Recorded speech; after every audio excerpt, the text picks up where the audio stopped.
เกาหลีใต้ดำหน้าพี่น้องเห็นป่ะ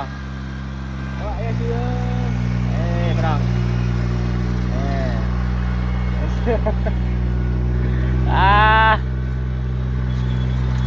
มันนี่ก็มาดำหน้าพี่น้องมาดำหน้าแต่บ่ได้เฮ็ดพี่น้องรถเฮ็ดเองพี่น้องเฮ็ดหน้าแบบทันสมัยพี่น้องบ่ได้เปลืองเงินแล้วก็บ่ได้เปลืองคนพี่น้องก็แล้วก็บ่ได้เปลืองเวลาอีกพี่น้องเอ้ยนี่โอ้ทันสมัยพี่น้องเฮ็ดหน้าน่ะไทยกับผู้นึงลาดกับผู้นึงมีแต่ดำ2 คนพี่น้องผู้นึงเป็นผู้ป้อนกาพี่น้องกาเบิดแล้วก็ป้อนพี่น้องเฮ็ดหน้าแบบทันสมัยพี่น้องอ้าวนี่พี่น้องพี่น้องเบิ่งห้องเมืองไหมพี่น้องขนาดห้องเมืองนะพี่น้องไทยคนกรีดปู๊โถ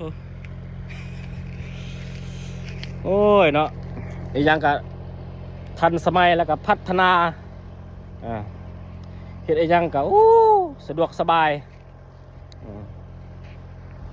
เบิ่งเฮ็ดสวนมักแตงไหมพี่น้อง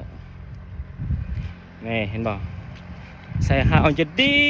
พี่น้องระบบไฟเนี่ยบ่ให้เว้าเลยพี่น้องอยู่ทางในนี่ใช้แต่ระบบไฟเลยพี่น้องเด้อนี่ปิดหาวอย่างต่างๆพี่น้องใช้ระบบไฟเบิดพี่น้องคันแม่นประเทศที่ว่าเศรษฐกิจบ่ดีนี่บ่ได้สแต็กพี่น้องมันต้องได้ใช้ระบบไฟเบิดพี่น้องจะเป็นลำเลียงน้ำบ่เข้าสวนมักแตงอย่างต่างๆพี่น้องเบิ่งโครงสร้างเลยพี่น้องเอามันนี่คือว่ามาซอยคนเกาหลีดำหน้าพี่น้อง แต่ว่าบ่ได้ดำพี่น้องยืนเบิ้งซื่อๆพี่น้องบ่แม่นซอยพี่น้องพี่น้องดำหน้าเนาะ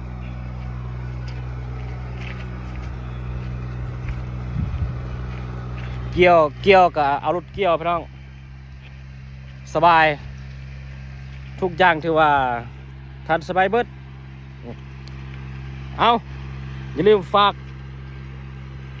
กดใจกดไลค์กดแชร์กดติดตามเพื่อรับชมวิถีชีวิตเกาหลีใต้ได้พลังเด้อบ๊ายบายเบิดสุขุสุขคน